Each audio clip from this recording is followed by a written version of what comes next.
Welcome back to വിദ്യാനദി. ഇന്ത്യയുടെ അടുത്ത വീഡിയോയിലേക്ക് എല്ലാവർക്കും സ്വാഗതം. ഇത് ക്ലാസ് 10 10ാം ക്ലാസ്സിലെ ബയോളജിയുടെ അധ്യായം 2 പരിണാമത്തിൻ്റെ വഴികൾ. അതാണ് നമ്മൾ ഡിസ്കസ് ചെയ്യുന്നത്, എസ്.ടി.ആർ.ടി ചാപ്റ്റർ. അപ്പം ഇതുവരെ കൂടെ ഉണ്ടായിരുന്നവർ, വീഡിയോ കാണുന്നവർ, ഇഷ്ടപ്പെടുന്നവർ ലൈക്ക് ചെയ്യുക, കമൻറ്റ് ചെയ്യുക, സബ്സ്ക്രൈബ് ചെയ്യുക. ഇഷ്ടപ്പെട്ടില്ലെങ്കിൽ ഡിസ്ലൈക്ക് ചെയ്യുക. അപ്പോൾ നമുക്ക് വീഡിയോയിലേക്ക് കിടക്കാം. ജീവപരിണാമം എന്നത് പ്രകൃതിയിൽ എക്കാലത്തും നടന്നുകൊണ്ടിരിക്കുന്ന ഒരു പ്രക്രിയയാണ് അല്ലേ. ആദിമ ജീവികളിൽ നിന്നും ആദിമ മനുഷ്യനിലേക്കുള്ള പരിണാമവും ഇതിൻ്റെ ഭാഗമായി സംഭവിച്ചുകൊണ്ടിരുന്നിട്ടുള്ളതാണ്.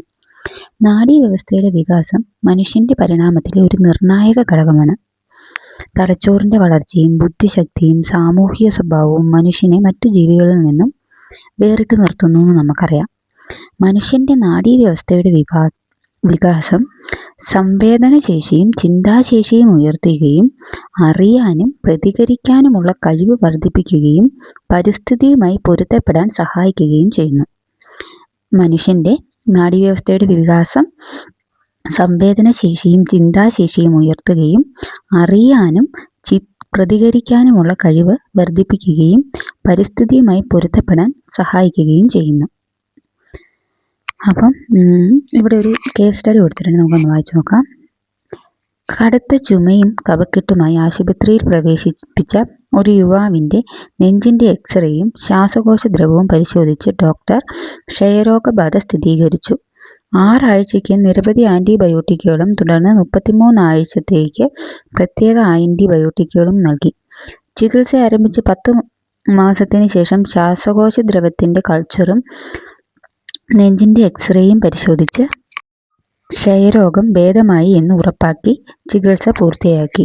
2 മാസത്തിന് ശേഷം വീണ്ടും ഇതേ രോഗലക്ഷണങ്ങളുമായി യുവാവിനെ ആശുപത്രിയിൽ പ്രവേശിപ്പിച്ചു. മുമ്പ് ചെയ്തതുപോലെ വിവിധ ആൻറ്റിബയോട്ടിക്കുകൾ ഉപയോഗിച്ച് ചികിത്സിച്ചിട്ടും 10 ദിവസത്തിന് ശേഷം ശ്വാസതടസ്സം മൂലം അദ്ദേഹം മരണപ്പെട്ടു. തുടർ പരിശോധനയിൽ ക്ഷയരോഗാണുക്കൾ വീണ്ടും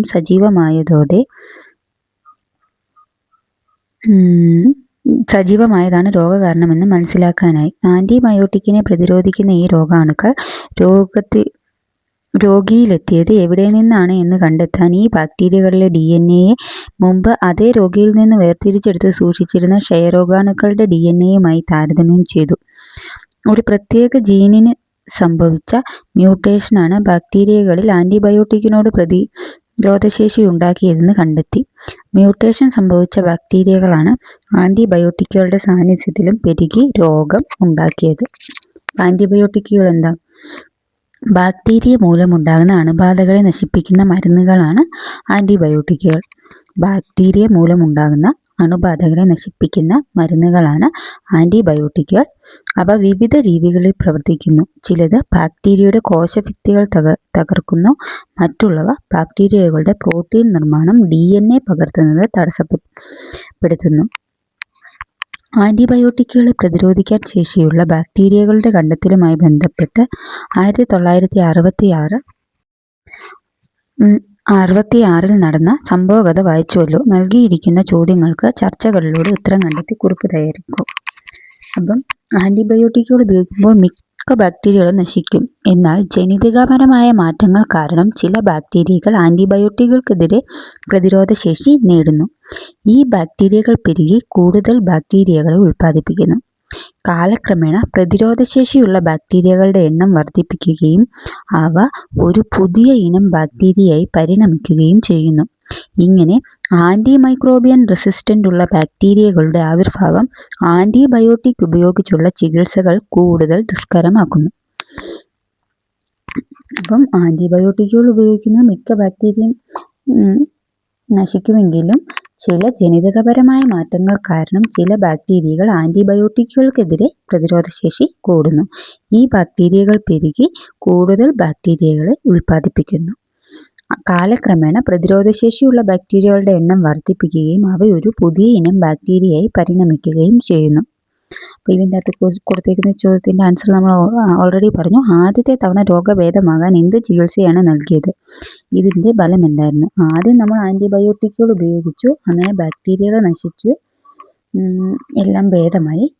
പക്ഷേ 2ാം തവണ ചികിത്സ ലഭിച്ചിട്ടും രോഗം ഇത് കാരണം എന്നാന്ന് വെച്ചാൽ ആ ബാക്ടീരിയകൾ കൂടി കൂടുതൽ ബാക്ടീരിയകളെ ഉൽപ്പാദിപ്പിക്കുന്നു. അത് അദ്ദേഹത്തിൻ്റെ DNA-യിലുണ്ടായ കുഴപ്പമായിരുന്നു. അത് കാലക്രമേണ പ്രതിരോധശേഷിയുള്ള ബാക്ടീരിയകളുടെ എണ്ണം വർദ്ധിപ്പിക്കുകയും അവയൊരു പുതിയ ബാക്ടീരിയയായി പരിണമിക്കുകയും ചെയ്തു. അപ്പോൾ ക്ഷയരോഗ ബാക്ടീരിയയ്ക്ക് ആൻറ്റിബയോട്ടിക്കുകളെ പ്രതിരോധിക്കാനുള്ള ശേഷി ലഭിച്ചതെങ്ങനെ? ആൻറ്റിമൈക്രോബിയൻ റെസിസ്റ്റൻസ് ഉള്ള ബാക്ടീരിയകളുടെ ആവിർഭാവം ആൻറ്റിബയോട്ടിക് ഉപയോഗിച്ചുള്ള ചികിത്സകൾ കൂടുതൽ ദുഷ്കരമാക്കുന്നു. അപ്പം അവർക്ക് പഠിപ്പിച്ച ക്ഷയരോഗ ബാക്ടീരിയയ്ക്ക് പ്രതിരോധശേഷി നേടാൻ കഴിയുന്നു. ഇനി അടുത്തതാണ് ആൻറ്റിമൈക്രോബിയൽ റെസിസ്റ്റൻസ്. അപ്പോൾ ക്ഷയരോഗ ബാക്ടീരിയകൾക്ക് ആൻറ്റിബയോട്ടിക്കുകളെ പ്രതിരോധിക്കാനുള്ള ശേഷി ലഭിച്ചത് ഒരു പ്രത്യേക ജീനിൽ ലഭിച്ച മ്യൂട്ടേഷൻ വഴിയാണ്. ക്ഷയരോഗ ബാക്ടീരിയകൾക്ക് ആൻറ്റിബയോട്ടിക്കിനെ പ്രതിരോധിക്കാനുള്ള ശേഷി ലഭിച്ചത് ഒരു പ്രത്യേക ജീനിന് സംഭവിച്ച മ്യൂട്ടേഷൻ വഴിയാണ്. ഈ ശേഷി അടുത്ത തലമുറയിലേക്ക് കൈമാറിയാൽ അവയ്ക്കും ആൻറ്റിബയോട്ടിക്കിനെ പ്രതിരോധിക്കാനുള്ള ശേഷി ഉണ്ടായിരിക്കും.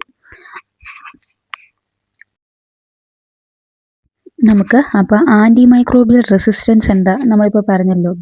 ആൻറ്റിമൈക്രോബിയൽ റെസിസ്റ്റൻസ് ഉള്ള ബാക്ടീരിയയുടെ ആവിർഭാവം ആൻറ്റിബയോട്ടിക് ഉപയോഗിച്ചുള്ള ചികിത്സകൾ കൂടുതൽ ദുഷ്കരമാക്കുന്നു എന്ന് പറഞ്ഞല്ലോ. അപ്പോൾ ആൻറ്റിമൈക്രോബിയൽ റെസിസ്റ്റൻസ് എന്താ? രോഗകാരികളായ സൂക്ഷ്മജീവികൾ മരുന്നുകൾക്കെതിരെ പ്രതിരോധശേഷി നേടുന്ന പ്രതിഭാസമാണ് ആൻറ്റിമൈക്രോബിയൽ റെസിസ്റ്റൻസ്. അടുത്തതാണ് സൂപ്പർ ബഗുകൾ. ആൻറ്റിമൈക്രോബിയൽ റെസിസ്റ്റൻസ് വർദ്ധിച്ചു വരുന്ന ആഗോള ആരോഗ്യ പ്രശ്നം. നിലവിൽ ഏറ്റവും വിശ്വസനീയമായ ചില ആൻറ്റിബയോട്ടിക്കുകൾ സൂപ്പർ ബഗുകൾ എന്നറിയപ്പെടുന്ന ബാക്ടീരിയകൾക്കെതിരെ ഫലപ്രദമല്ലെന്ന് ഡോക്ടർമാരും പൊതുജനാരോഗ്യ വിദഗ്ധരും ശാസ്ത്രജ്ഞരും മുന്നറിയിപ്പ് നൽകുന്നു. അപ്പം സൂപ്പർ ബഗുകൾ എന്താ? ആൻറ്റിബയോട്ടിക്കുകൾക്കെതിരെ പ്രതിരോധശേഷിയുള്ള ബാക്ടീരിയകൾ പെരുകുകയും രോഗങ്ങൾക്കിടയാക്കുകയും ചെയ്യുന്നു. മ്യൂട്ടേഷനിലൂടെ രൂപപ്പെടുന്ന ഈ പ്രതിരോധശേഷി അടുത്ത തലമുറയിലേക്ക് കൈമാറ്റം ചെയ്യപ്പെടാം. കാലക്രമേണ പ്രതിരോധശേഷിയുള്ള ബാക്ടീരിയകളുടെ അനുപാതം വർദ്ധിപ്പിക്കുകയും മറ്റനവധി മ്യൂട്ടേഷനുകളിലൂടെ ഒന്നിലധികം ആൻറ്റിബയോട്ടിക്കുകളെ പ്രതിരോധിക്കാനുള്ള ശേഷി കൈവരിക്കുകയും ചെയ്യുന്നു. ഇത് മൾട്ടി ഡ്രഗ് റെസിസ്റ്റൻ്റ് ഇനങ്ങളുടെ ആവിർഭാവത്തിലേക്ക് നയിക്കുന്നു. നിലവിലുള്ള ആൻറ്റിബയോട്ടിക്കുകൾ ഇവയ്ക്കെതിരെ പ്രയോജനപ്പെടുത്താത്തതിനാൽ ഇത്തരം ബാക്ടീരിയകളുടെ രൂപപ്പെടൽ ആരോഗ്യ സംരക്ഷണത്തിൽ മുഖ്യ ആശങ്കയായി മാറുന്നു. അപ്പോൾ തുടർച്ചയായ മ്യൂട്ടേഷനുകളിലൂടെ ഒന്നിലധികം ആൻറ്റിബയോട്ടിക്കുകളെ പ്രതിരോധിക്കാൻ കഴിയുന്ന ബാക്ടീരിയകളാണ് സൂപ്പർ ബഗുകൾ. നിലവിൽ തുടർച്ചയായ മ്യൂട്ടേഷനുകളിലൂടെ ഒന്നിലധികം ആൻറ്റിബയോട്ടിക്കുകളെ പ്രതിരോധിക്കാൻ കഴിയുന്ന ബാക്ടീരിയകളാണ് സൂപ്പർ ബഗുകൾ. ആൻറ്റിബയോട്ടിക്കുകൾക്കെതിരെ പ്രതിരോധശേഷിയുള്ള ബാക്ടീരിയകൾ പെരുകുകയും രോഗങ്ങൾക്കിടയാക്കുകയും ചെയ്യുന്നു. മ്യൂട്ടേഷനിലൂടെ രൂപപ്പെട്ട ഈ പ്രതിരോധശേഷി അടുത്ത തലമുറയിലേക്ക് കൈമാറ്റം ചെയ്യപ്പെടും. കാലക്രമേണ പ്രതിരോധശേഷിയുള്ള ബാക്ടീരിയയുടെ അനുപാതം വർദ്ധിക്കുകയും മറ്റനവധി മ്യൂട്ടേഷനുകളിലൂടെ ഒന്നിലധികം ആൻറ്റിബയോട്ടിക്കുകളെ പ്രതിരോധിക്കാനുള്ള ശേഷി കൈവരിക്കുകയും ചെയ്യുന്നു. ഇത് മൾട്ടി ഡ്രഗ് റെസിസ്റ്റൻസ് ഇനങ്ങളുടെ ആവിർഭാവത്തിലേക്ക് നയിക്കുന്നു. നിലവിലുള്ള ആൻറ്റിബയോട്ടിക്കുകൾ ഇവയ്ക്കെതിരെ പ്രയോജനപ്പെടുത്തുന്നതിനാൽ ഇത്തരം ബാക്ടീരിയകളുടെ രൂപപ്പെടൽ ആരോഗ്യ സംരക്ഷണത്തിൽ മുഖ്യ ആശങ്കയായി മാറുന്നു. ജീവപരിണാമവുമായി ബന്ധപ്പെട്ട ആദ്യകാല ചർച്ചകൾക്ക് തുടക്കമിട്ട ഫ്രഞ്ച് ശാസ്ത്രജ്ഞനായിരുന്നു ജീൻ ബാപ്റ്റിസ്റ്റ് ലാമാർക്ക്. ലാമാർക്കിൻ്റെ ആശയങ്ങൾ അറിയപ്പെടുന്നതാണ് ലാമാർക്കിസം. അപ്പം നമ്മൾ പറഞ്ഞു സൂപ്പർ ബഗുകൾ തുടർച്ചയായ മ്യൂട്ടേഷനിലൂടെ ഒന്നിലധികം ആൻറ്റിബയോട്ടിക്കുകളെ പ്രതിരോധിക്കാൻ കഴിയുന്ന ബാക്ടീരിയയാണ് സൂപ്പർ ബഗുകൾ. എന്നാൽ സൂപ്പർ ബഗുകൾ ഉണ്ടാകുന്നത് മ്യൂട്ടേഷനുകളിലൂടെ മാത്രമല്ല, മറ്റു ചില രീതികളിലും അവ ഉണ്ടായേക്കാം. ബാക്ടീരിയകൾക്ക് ഹൊറിസോണ്ടൽ ജീൻ ട്രാൻസ്ഫർ രീതികളിലൂടെ ജീനുകൾ കൈമാറ്റം ചെയ്യാനുള്ള കഴിവുകളാണ് ട്രാൻസ്ഫോർമേഷൻ, ട്രാൻസ്ഡക്ഷൻ, കോൺജുഗേഷൻ. ബാക്ടീരിയകൾക്ക് ഹൊറിസോണ്ടൽ ജീൻ ട്രാൻസ്ഫർ രീതികളിലൂടെ ജീനുകളുടെ കൈമാറ്റം ചെയ്യാനുള്ള കഴിവുകളാണ് ട്രാൻസ്ഫോർമേഷൻ, ട്രാൻസ്ഡക്ഷൻ, കോൺജുഗേഷൻ. ഈ രീതികളിലൂടെ ആൻറ്റിബയോട്ടിക് പ്രതിരോധശേഷിയുള്ള ജീനുകൾ കൈമാറ്റം ചെയ്യപ്പെടാം. ബാക്ടീരിയ പരിസരത്ത് നിന്ന് ജീവനില്ലാത്ത മറ്റു ബാക്ടീരിയകളിൽ നിന്ന് DNA സ്വീകരിക്കുന്ന പ്രക്രിയയാണ് ട്രാൻസ്ഫർമേഷൻ. ബാക്ടീരിയ പരിസരത്ത് നിന്ന് ജീവനില്ലാത്ത മറ്റ് ബാക്ടീരിയകളിൽ നിന്ന് DNA സ്വീകരിക്കുന്ന പ്രക്രിയയാണ് ട്രാൻസ്ഫർമേഷൻ. ഈ DNA ബാക്ടീരിയകളിലൂടെ കോശസ്തരത്തിലൂടെ അതിന് ജനിതക ഘടനയുടെ ഭാഗമാകുന്നു. ബാക്ടീരിയ ഫേജുകൾ. ബാക്ടീരിയ ആക്രമിക്കുന്ന വൈറസുകൾ മുഖേന ഒരു ബാക്ടീരിയയിൽ നിന്ന് മറ്റൊരു ബാക്ടീരിയയിലേക്ക് DNA കൈമാറ്റം ചെയ്യുന്ന പ്രക്രിയയാണ് ട്രാൻസ്ഡക്ഷൻ. ബാക്ടീരിയോഫേജുകൾ മുഖേന ഒരു ബാക്ടീരിയയിൽ നിന്ന് മറ്റൊരു ബാക്ടീരിയയിലേക്ക് DNA കൈമാറ്റം ചെയ്യുന്ന പ്രക്രിയയാണ് ട്രാൻസ്ഡക്ഷൻ. ഇവിടെ ബാക്ടീരിയോഫേജ് വെക്ടറായി പ്രവർത്തിക്കുന്നു. ഒരു ബാക്ടീരിയ മറ്റൊരു ബാക്ടീരിയയുമായി നേരിട്ട് ബന്ധപ്പെട്ട് പീലി സെക്സ് പീലി എന്ന പ്രോട്ടീൻ ട്യൂബിലൂടെ പ്ലാസ്മിഡ് DNA കൈമാറ്റം ചെയ്യുന്ന പ്രക്രിയയാണ് കോഞ്ചുഗേഷൻ. ബാക്ടീരിയയുമായി നേരിട്ട് ബന്ധപ്പെട്ട് പ്ലാസ്മിഡ് DNA കൈമാറ്റം ചെയ്യുന്ന പ്രക്രിയയാണ് കോഞ്ചുഗേഷൻ. ഇത്രയും നോട്ട്സ് ഇതിൻ്റെ അകത്തും ഞാൻ ടെക്സ്റ്റ് ഇല്ല, പക്ഷേ ഇമ്പോർട്ടൻ്റ് ആണ്, അങ്ങനെ ആഡ് ചെയ്തേക്കുന്നതാണ്. ഇടയ്ക്ക് ഞാൻ അല്ലാതെയും പോയിൻറ്റ്സ് പറയുന്നുണ്ട്, നിങ്ങൾ സ്കിപ്പ് ചെയ്യാതെ കാണുക. അപ്പം നിങ്ങൾക്ക് എക്സ്ട്രാ ഒരുപാട് പോയിൻറ്റ്സ് കിട്ടും. നമുക്ക് ഇപ്പോൾ ക്വസ്റ്റ്യൻ ചോദിക്കുന്നത് ഏത് രീതിയിലാണെന്ന് അറിയത്തില്ല. ഇപ്പം പ്രസ്താവന രീതിയിലാണെങ്കിൽ ഇതൊക്കെ ചോദിക്കാം. അപ്പം സ്കിപ്പ് ചെയ്യാതെ കാണുക. ജീവികൾ അവയുടെ പരിസ്ഥിതിയിലെ മാറ്റങ്ങളുമായി പൊരുത്തപ്പെടുകയോ അതിജീവിക്കുകയോ ചെയ്യുന്നു. ആദ്യ കോശത്തിൽ നിന്നും ഇന്ന് കാണുന്ന ജൈവവൈവിധ്യം രൂപപ്പെടുന്നതിൽ ഇത്തരം നിരവധി പ്രക്രിയകൾ ഉൾപ്പെട്ടിട്ടുണ്ടാവുമല്ലോ.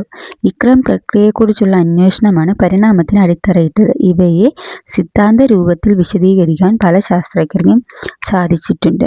അപ്പം ലാമാർക്കിസം, സ്വയാർജിത സ്വഭാവങ്ങളുടെ പാരമ്പര്യ പ്രേഷണ സിദ്ധാന്തം. ലാമാർക്കിസം ജീവപരിണാമവുമായി ബന്ധപ്പെട്ട ആദ്യകാല ചർച്ചകൾക്ക് തുടക്കമിട്ട ഫ്രഞ്ച് ജീവശാസ്ത്രജ്ഞനാണ് ജീൻ ബാപ്റ്റിസ്റ്റ് ലാമാർക്ക്. ജീവപരിണാമവുമായി ബന്ധപ്പെട്ട ആദ്യകാല ചർച്ചകൾക്ക് തുടക്കമിട്ട ഫ്രഞ്ച് ജീവശാസ്ത്രജ്ഞനാണ് ജീൻ ബാപ്റ്റിസ്റ്റ് ലാമാർക്ക്. അദ്ദേഹത്തിൻ്റെ ആശയങ്ങൾ ലാമാർക്കിസം എന്നറിയപ്പെടുന്നു. അദ്ദേഹം മുന്നോട്ട് വെച്ച ആശയത്തെ സാധൂകരിക്കുന്ന ചിത്രീകരണം 2:1 സൂചകങ്ങളുടെ അടിസ്ഥാനത്തിൽ ചർച്ച ചെയ്ത് കുറിപ്പ് തയ്യാറാക്കുക. നിലത്തു നിന്നുള്ള ആഹാരം സ്വീകരിക്കുന്ന നീളം കുറഞ്ഞ കഴുത്തുള്ള ജിറാഫുകൾ. ഭക്ഷണ ദൗർലഭ്യം കാരണം ഉയരം കൂടിയ ചില്ലകളിൽ നിന്നുള്ള ഇലകൾക്കായി കഴുത്ത് നീട്ടിയതിൻ്റെ ഫലമായി ജിറാഫിൻ്റെ കഴുത്തിന് നീളം കൂടുന്നു. ആർജിത സ്വഭാവങ്ങൾ തലമുറകളിലൂടെ കൈമാറ്റം ചെയ്യപ്പെട്ട നീളം കൂടിയ കഴുത്തുള്ള ജിറാഫുകളുടെ ആവിർഭാവം. ഇതാണ് ലാമാർക്കിസം പറഞ്ഞേക്കുന്നത്. അപ്പം എന്താണ്, നിലത്ത് നിന്ന് ആദ്യത്തെ ജിറാഫുകൾക്ക് കഴുത്തുള്ള ജിറാഫുകളായിരുന്നില്ല. അപ്പം ഭക്ഷണ ദൗർലഭ്യം കാരണം ഉയരം കൂടിയ ചില്ലകളിൽ നിന്ന് ഇലകൾക്കായി കഴുത്ത് നീട്ടി ജിറാഫിൻ്റെ കഴുത്തിന് നീളം കൂടുന്നു. ആർജിത സ്വഭാവങ്ങൾ തലമുറകളിലൂടെ കൈമാറ്റം ചെയ്ത് നീളം കൂടിയ കഴുത്തുള്ള ജിറാഫുകൾ ഉണ്ടാകുന്നു.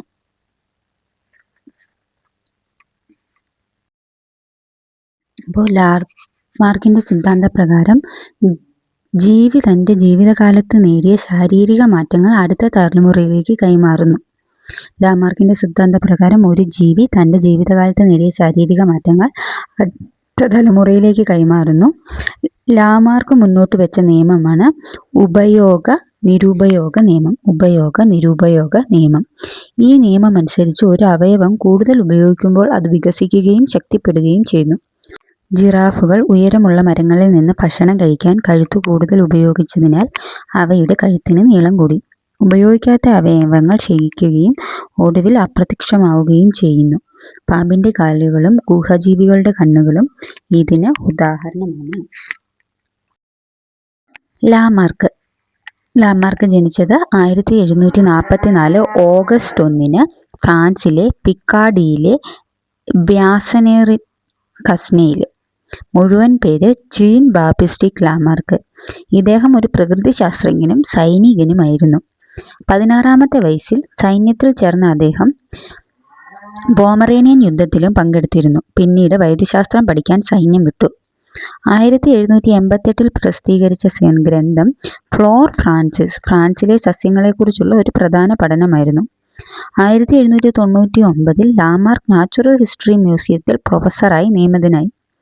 അവിടെ അദ്ദേഹം ജീവശാസ്ത്രത്തിൽ ശ്രദ്ധ കേന്ദ്രീകരിച്ചു. ലാമാർക്കിന്റെ ആശയങ്ങൾ ആദ്യമായി അവതരിപ്പിച്ച പുസ്തകമാണ് ഫിലോസഫി സുവോളജിക് 1809.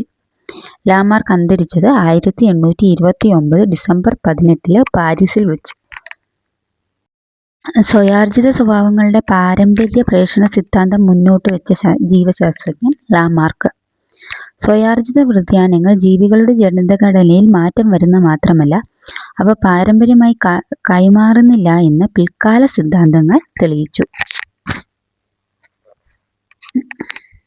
ഡാർവിനിസം പ്രകൃതി നിർദ്ധാരണ സിദ്ധാന്തം. ഡാർവിനിസം പ്രകൃതി നിർദ്ധാരണ സിദ്ധാന്തം ആധുനിക പരിണാമശാസ്ത്ര വീക്ഷണങ്ങൾക്ക് അടിത്തറയിട്ടത് ഇംഗ്ലീഷ് പ്രകൃതിശാസ്ത്രജ്ഞനായ ചാൾസ് ഡാർവിൻ അവതരിപ്പിച്ച പ്രകൃതി നിർദ്ധാരണ സിദ്ധാന്തം അഥവാ ഡാർവിനിസമാണ്. പ്രകൃതി നിർമ്മാണ സിദ്ധാന്തം അല്ലെങ്കിൽ ഡാർവിനിസം എന്ന് പറയുന്നത് ആധുനിക പരിണാമശാസ്ത്ര വീക്ഷണങ്ങൾക്ക് അടിത്തറയിട്ടത് ഇംഗ്ലീഷ് പ്രകൃതിശാസ്ത്രജ്ഞനായ ചാൾസ് ഡാർവിൻ അവതരിച്ച പ്രകൃതി നിർദ്ധാരണ സിദ്ധാന്തം അഥവാ ഡാർവിനിസമാണ്. ഇതിൻ്റെ അകത്തൊരു പിക്ചർ കൊടുത്തിട്ടുണ്ട്. HMS ബീഗിൾ ഒരുപാട് തവണ പ്രീവിയസ് ചോദിച്ചിട്ടുള്ള ക്വസ്റ്റ്യൻ ആണ് കേട്ടോ അത്. HMS ബീഗിൾ എന്താണെന്ന് അറിയാമോ ആൾക്കാർക്ക്? ആരെങ്കിലും ഉണ്ടെങ്കിൽ കമൻറ്റ് ചെയ്യാമോ? അറിയാമോ? ഇപ്പോൾ HMS ബീഗിൾ എന്താ? ഭൂപട നിർമ്മാണത്തിനായി ഡാർവിൻ 5 വർഷത്തെ യാത്ര ആരംഭിച്ച കപ്പലാണ് HMS ബീഗിൾ എന്നാണ് 1831. ഭൂപട നിർമ്മാണത്തിനായി ഡാർവിൻ 5 വർഷത്തെ യാത്ര ആരംഭിച്ച കപ്പലാണ് HMS ബീഗിൾ.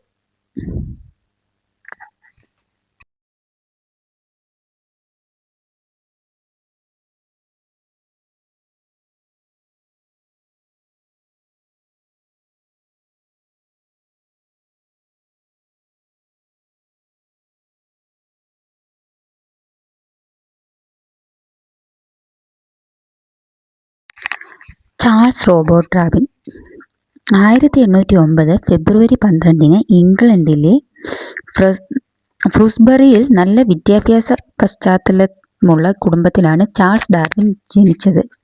ശരാശരി വിദ്യാർത്ഥിയാണ് ഡാർവിൻ. സ്കൂൾ വിദ്യാഭ്യാസം പൂർത്തിയാക്കിയത്. എന്നാൽ പ്രകൃതി പഠനത്തിൽ അതീവ താൽപര്യം അദ്ദേഹം കാണിച്ചു. 1831 തൻ്റെ 22-ാം വയസ്സിൽ HMS ബീഗിൾ എന്ന കപ്പലിൽ ഭൂപട നിർമ്മാണത്തിനായി 5 വർഷത്തെ യാത്ര അദ്ദേഹം ആരംഭിച്ചു. ഈ യാത്രയിൽ ഡാർവിൻ തെക്കേ അമേരിക്ക, ഓസ്ട്രേലിയ, ഗാലപ്പഗോസ് ദ്വീപുകൾ തുടങ്ങിയ പ്രദേശങ്ങൾ പര്യവേഷണം ചെയ്തു. അവിടങ്ങളിലെ സസ്യങ്ങളുടെയും ജന്തുക്കളുടെയും വൈവിധ്യം അദ്ദേഹം സൂക്ഷ്മമായി നിരീക്ഷിക്കുകയും രേഖപ്പെടുത്തുകയും ചെയ്തു. 1836 ഇംഗ്ലണ്ടിലേക്ക് മടങ്ങിയ ഡാർവിൻ അദ്ദേഹം ശേഖരിച്ച വസ്തുക്കളും നിരീക്ഷണക്കുറിപ്പുകളും വിശകലനം ചെയ്യുകയും മറ്റ് ശാസ്ത്രജ്ഞരുമായി കത്തിടപാടുകൾ നടത്തി ആഴത്തിൽ പഠിക്കുകയും ചെയ്തു. ഇംഗ്ലീഷ് സാമ്പത്തിക ശാസ്ത്രജ്ഞനും ജനസംഖ്യാ ശാസ്ത്രജ്ഞനുമായിരുന്ന തോമസ് മാൽത്തൂസ്. ഇംഗ്ലീഷ് സാമ്പത്തിക ശാസ്ത്രജ്ഞനും ജനസംഖ്യാ ശാസ്ത്രജ്ഞനും ആരാണ്? Thomas Malthus. മനുഷ്യസംഖ്യ അതിവേഗത്തിൽ വർദ്ധിക്കുമ്പോൾ ഭക്ഷ്യ ഉൽപാദനം അതിനനുസരിച്ച് വർദ്ധിക്കില്ലെന്നും ഇത് ദാരിദ്ര്യം, രോഗം, യുദ്ധം തുടങ്ങിയ പ്രശ്നങ്ങൾക്കു കാരണമാകുമെന്നും വാദിച്ചു. മാൽത്തൂസിന്റെ ഈ ചിന്ത ഡാർവിനെയും ഏറെ സ്വാധീനിച്ചിരുന്നു. ഡാർവിൻ തൻ്റെ പഠനങ്ങൾ തുടരവെ 1858 ബ്രിട്ടീഷ് പ്രകൃതിശാസ്ത്രജ്ഞനായ ആൽഫ്രഡ് റസ്റ്റൽ വാലസിന്റെ പരിണാമങ്ങളും പഠനങ്ങളും ശ്രദ്ധയിൽപ്പെട്ടു. ഡാർവിന്റെയും വാലസിന്റെയും പ്രബന്ധങ്ങൾ ശാസ്ത്ര സമ്മേളനത്തിൽ അവതരിപ്പിക്കപ്പെട്ടു. 1859 on the original of species എന്ന പുസ്തകത്തിലൂടെ ഡാർവിൻ തന്റെ ആശയങ്ങൾ വിപുലീകരിച്ച് അവതരിപ്പിച്ചു. തുടക്കത്തിൽ അദ്ദേഹത്തിന്റെ നിരീക്ഷണങ്ങളെ അന്നത്തെ സമൂഹം എതിർത്തെങ്കിലും കൂടുതൽ തെളിവുകൾ പുറത്തു വന്നതോടെ ഡാർവിന്റെ പരിണാമ സിദ്ധാന്തത്തിന് വ്യാപകമായ സ്വീകാര്യത ലഭിച്ചു. ഡാർവിന്റെ പരിണാമ സിദ്ധാന്തം ലോകത്തെ ഏറെ സ്വാധീനിച്ച ശാസ്ത്രങ്ങളിൽ ഒന്നാണ്. ജീവശാസ്ത്രത്തിനപ്പുറം വൈദ്യശാസ്ത്രം, കൃഷി, പാരിസ്ഥിതിക ശാസ്ത്രം തുടങ്ങിയ മേഖലകളിലെല്ലാം ഈ സിദ്ധാന്തത്തിന് പ്രയോഗ സാധ്യതയുണ്ട്. അപ്പം ആരൊക്കെയാണ് 3 ഇവിടുത്തെ പറഞ്ഞിരിക്കുന്നത്? Charles Robert Darwin, Thomas Malthus, Alfred Russell Wallace. ഇതെന്താ? പരിണാമാശയം ആവിഷ്കരിക്കുന്നതിന് ചാൾസ് ഡാർവിനെ സ്വാധീനിച്ചത് ഗാലപ്പഗോസ് ദ്വീപുകളിലെ കുരുവികളിലെ കൊക്കിന്റെ വൈവിധ്യമാണ്. ചിത്രീകരണം 2 സൂചകങ്ങളുടെ ആസ്പദമാക്കി വിശകലനം ചെയ്ത് കുറിപ്പ് തയ്യാറാക്കൂ. നോക്കി, വിത്തുതീനിക്കുരുവി, പൂർവിക കുരുവി, കള്ളിമുൾച്ചെടി ഭക്ഷണമാക്കുന്നവ, പ്രാണികളെ ഭക്ഷണമാക്കുന്നവ. ഇതെല്ലാം ഗാലപ്പഗോസിലെ കുരുവികളാണ്. പരിണാമാശയം ആവിഷ്കരിക്കുന്നതിന് ചാൾസ് ഡാർവിനെ സ്വാധീനിച്ചതെന്താണ്? ഗാലപ്പഗോസ് ദ്വീപുകളിലെ കുരുവികളുടെ കൊക്കിന്റെ വൈവിധ്യം, ബീക്കിന്റെ വൈവിധ്യം. ഗാലപ്പഗോസ് ദ്വീപ സമൂഹത്തിൽ വ്യത്യസ്ത സ്പീഷീസുകൾ ഉൾപ്പെട്ട കുരുവികളുടെ എണ്ണം 14. ഗാലപ്പഗോസ് ദ്വീപ സമൂഹത്തിലെ വ്യത്യസ്ത സ്പീഷീസുകൾ കുരുവികളുടെ എണ്ണം 14. ഗാലപ്പഗോസ് ദ്വീപ സമൂഹത്തിൽ 14ഓളം വ്യത്യസ്ത സ്പീഷീസുകൾ ഉൾപ്പെട്ട കുരുവികളുണ്ട്. നിലത്ത് വസിച്ച് വിത്ത് കഴിക്കുന്നവ ഗ്രൗണ്ട് ഫിഞ്ച്, കള്ളിമുൾച്ചെടികൾ വസിച്ച് വിത്ത് ഭക്ഷിക്കുന്നവ, മരത്തിൽ വസിച്ച് പ്രാണികളെ ഭക്ഷിക്കുന്നവ തുടങ്ങിയവ അവയിൽ ചിലതാണ്. ഈ സ്പീഷീസുകൾ പൊതുവായി കാണിക്കുന്ന മുഖ്യ വ്യത്യാസം അവയുടെ കൊക്കിന്റെ ആകൃതിയും വലിപ്പവുമാണ്. ഇടത്തരം വലിപ്പമുള്ള വിത്തുകൾ കഴിക്കുന്ന കുരുവികളിൽ നിന്നും പ്രാണികളെ തിന്നുന്ന കുരുവികളിൽ നിന്നും വ്യത്യസ്തമാണ്. കൊക്കുകൾ അവയുടെ ഭക്ഷണ സമ്പാദനത്തിനുള്ള പ്രധാന ഉപാധിയാണ്. പരിസ്ഥിതിയിലെ ഭക്ഷണ സ്രോതസ്സുകളുടെ ലഭ്യതയ്ക്കനുസരിച്ച് അനുയോജ്യമായ ആകൃതിയോ വലിപ്പമോ ഉള്ള കൊക്കുള്ള കുരുവികൾ അതിജീവിക്കുകയും കൂടുതൽ തലമുറകളെ ഉൽപ്പാദിപ്പിക്കുകയും ചെയ്യുന്നു. ഇപ്പോൾ കുരുവികളുടെ കൊക്കിന്റെ വൈവിധ്യം. കുരുവികളുടെ കൊക്കുകളുടെ വൈവിധ്യം അവയുടെ ഭക്ഷണ രീതിയും ആവാസ വ്യവസ്ഥയും അനുസരിച്ച് വികസിച്ചു. കുരുവികളുടെ കൊക്കുകളുടെ വൈവിധ്യം അവയുടെ ഭക്ഷണ രീതിയും ആവാസ വ്യവസ്ഥയും അനുസരിച്ച് വികസിച്ചു. ഈ സ്പീഷീസുകൾ പൊതുവായി കാണിക്കുന്ന മുഖ്യ വ്യത്യാസം കൊക്കിന്റെ ആകൃതിയും വലിപ്പവുമാണ്. വൈവിധ്യത്തിന് കാരണം: ഇടത്തരം വലിപ്പമുള്ള വിത്തുകൾ കഴിക്കുന്ന കുരുവികളുടെ കൊക്കുകൾ വലിയ വിത്തുകൾ കഴിക്കുന്ന കുരുവികളിൽ നിന്നും പ്രാണികളെ തിന്നുന്ന കുരുവികളിൽ നിന്നും വ്യത്യസ്തമാണ്.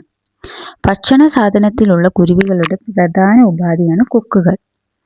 വലിയതും ശക്തിയുമായ കൊക്കുകൾ വിത്തുകൾ പൊട്ടിക്കാൻ ഗ്രൗണ്ട് ഫിഞ്ചുകളെ സഹായിക്കുമ്പോൾ, നീളമേറിയതും മൂർച്ചയുള്ളതുമായ കൊക്കുകൾ കാറ്റ് ഫിഞ്ചുകൾക്ക് കള്ളിച്ചെടിയിൽ നിന്ന് ഭക്ഷണം ശേഖരിക്കാൻ സൗകര്യമൊരുക്കുന്നു. പരിസ്ഥിതിയിലെ ഭക്ഷണ സ്രോതസ്സുകൾ ലഭ്യതയ്ക്കനുസരിച്ച് അനുയോജ്യമായ ആകൃതിയോ വലിപ്പമോ ഉള്ള കുരുവികൾ അതിജീവിക്കുകയും കൂടുതൽ തലമുറകളെ ഉൽപ്പാദിപ്പിക്കുകയും ചെയ്യുന്നു.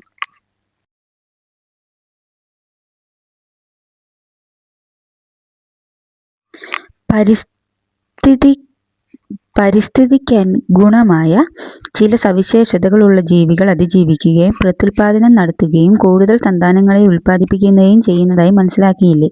ഇവ പിൽക്കാലത്ത് പുതിയ ജീവവർഗങ്ങളായി മാറുന്നതെങ്ങനെയെന്ന് ഡാർവിൻ വിശദീകരിക്കുന്നത് വിശകലനം ചെയ്ത് നിഗമനങ്ങൾ രേഖപ്പെടുത്തും.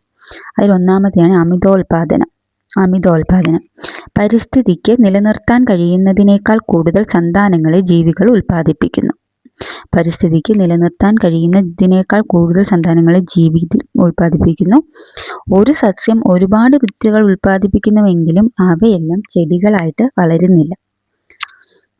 വ്യതിയാനങ്ങൾ: വലുപ്പം, രോഗപ്രതിരോധം, വിത്തുൽപാദനം പോലുള്ള മിക്ക സവിശേഷതകളിലും ജീവികൾ പരസ്പരം വ്യത്യാസങ്ങൾ കാണിക്കും. ഈ വ്യത്യാസങ്ങൾ ജീവികൾക്ക് ഗുണകരമോ ദോഷകരമോ ആകാം.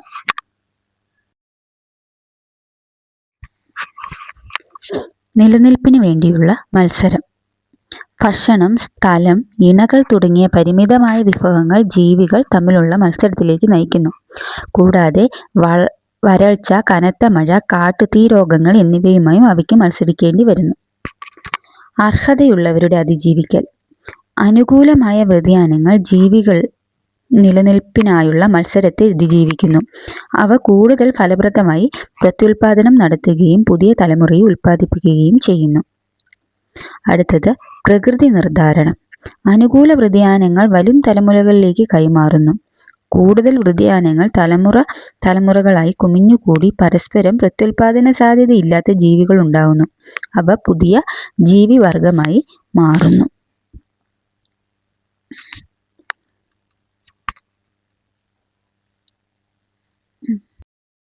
നമുക്ക് കണ്ടെത്താം. ഒരു സസ്യം 100 കണക്കിന് വിത്തുകളെ ഉൽപ്പാദിപ്പിക്കുന്നുവെങ്കിൽ ചിലത് മാത്രമേ പൂർണ്ണ വളർച്ചയെത്തുകയുള്ളൂ. ഈ സസ്യത്തിൽ നിന്ന് ദശലക്ഷക്കണക്കിന് വർഷങ്ങൾക്ക് ശേഷം പുതിയൊരു സ്പീഷീസ് രൂപപ്പെടാനിടയുള്ള സാഹചര്യങ്ങൾ എന്തൊക്കെയായിരിക്കും?